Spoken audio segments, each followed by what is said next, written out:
Hello friends, कसे आहात तुम्ही सगळे? मजेत ना? असेच मजेत राहण्यानंतर हीच आवडायची गंबाजरून प्रार्थना करूया आणि आजच्या रेसिपीला सुरुवात करूया.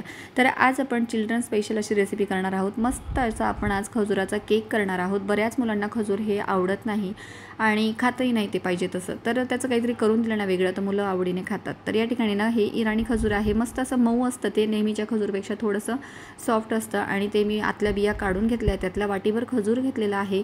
तो आपण मिक्सरला त्याचं वाटण तयार करून घेणार आहोत, बारीक करणार आहोत मिक्सरला. अर्धी वाटी आपण त्यामध्ये दूध घालणार आहोत, म्हणजे मग बारीक असं पेस्ट त्याची तयार होते. तर या ठिकाणी आपण खजुराची मस्त अशी पेस्ट तयार करून घेतलेली आहे. त्यानंतर एका बाउलमध्ये आपण साजूक तूप घेतलेलं आहे. तुम्ही या ठिकाणी तेल पण घेऊ शकतात. त्यानंतर अर्धी वाटी मी पिठी साखर घातलेली आहे, कारण खजूर हे गोड असतं म्हणून आपला केक जास्त गोड नको व्हायला, म्हणून आपण त्यामध्ये अर्धीच वाटी पिठी साखर घातलेली आहे. साखर मिक्सरला बारीक करून घ्यायची, पिठी साखर आपली तयार होऊन जाते.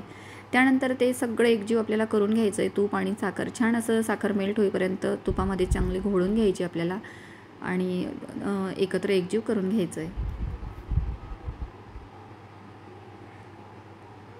त्यानंतर आपण त्यामध्ये ती जी खजुराची पेस्ट केलेली होती ती घालणार आहोत. तर व्यवस्थित काढून आपण ती पेस्ट त्यामध्ये घालून देणार आहोत आणि ते एकत्र करून घेणार आहोत आपण.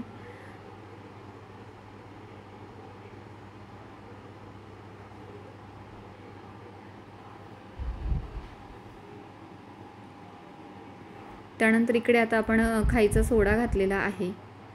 त्यानंतर आपण बेकिंग सोडा घातलेला आहे, अर्धा टीस्पून दोघं घातलेले आहेत. ते आपण आता एकजीव करून घेणार आहोत.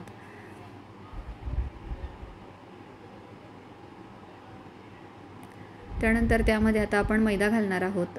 मैदा थोडा थोडा करून आपल्याला घालायचा आहे आणि बॅटर आपल्याला थोडं जर घट्ट वाटत असेल तर आपण त्यामध्ये थोडंसं दूध घालायचं आहे, रूम टेम्परेचरवर असलेलं. खूप गरम किंवा खूप थंड दूध असं घालायचं नाही आपल्याला. थोडा थोडा करून मैदा मी घातलेला आहे. त्यानंतर अर्धी वाटी मी रवा घेतलेला आहे आणि या ठिकाणी बघा बॅटर बघू शकता तुम्ही, थोडंसं घट्ट होत चाललेलं आहे. त्यामध्ये वाटलं तर आपण दूध घालणार आहोत.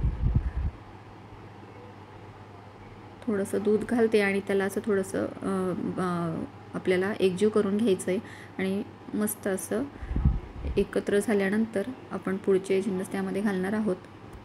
तर या ठिकाणी आता सगळे व्यवस्थित मी एकत्र करून घेतलेलं आहे. त्यामध्ये आता आपण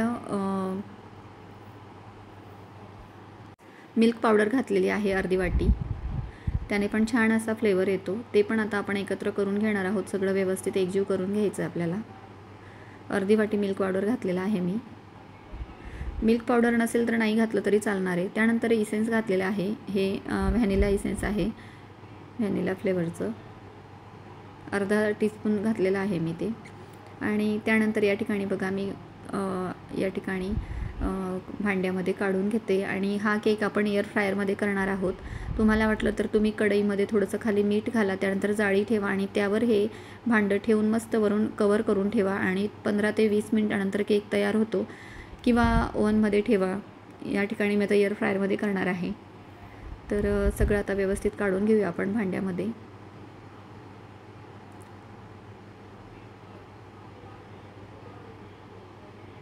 चमच्याच्या सहाय्याने व्यवस्थित काढून घेते आणि पुन्हा त्यावर आपल्याला वरून सजावट करण्यासाठी मी बदामाचे काप घेतलेले आहेत. तुमच्याकडे जेली वगैरे जे काय असेल त्याच्याने तुम्ही सजावट करू शकतात.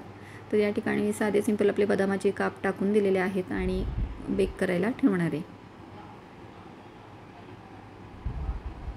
या ठिकाणी आता एअर फ्रायच्या भांड्यामध्ये मी ठेवून देते केक आणि हे त्याचंच भांडं आहे, आपण दुसरे भांडे नाही त्यामध्ये यूज करू शकत. तर या ठिकाणी बघा मी 15 मिनटावर लावलेला होता 160 डिग्रीला आणि खूप छान असा टम्म फुगून आलेला आहे.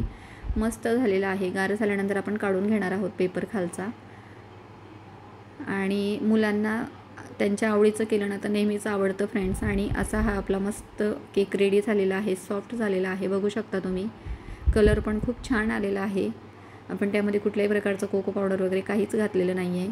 आपला नॅचरल कलर आलेला आहे खजुराचा. आणि या ठिकाणी कट करून दाखवते तुम्हाला.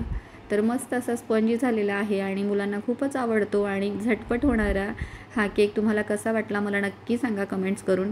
आणि तुम्हाला जर का माझे व्हिडिओ आवडत असतील तर लाईक, शेअर आणि सबस्क्राईब करायला विसरत जाऊ नका. बेल आयकॉन पण प्रेस करून ठेवा म्हणजे नोटिफिकेशन वेळोवेळी येत जाईल. भेटूया पुढच्या व्हिडिओत. तोपर्यंत बाय.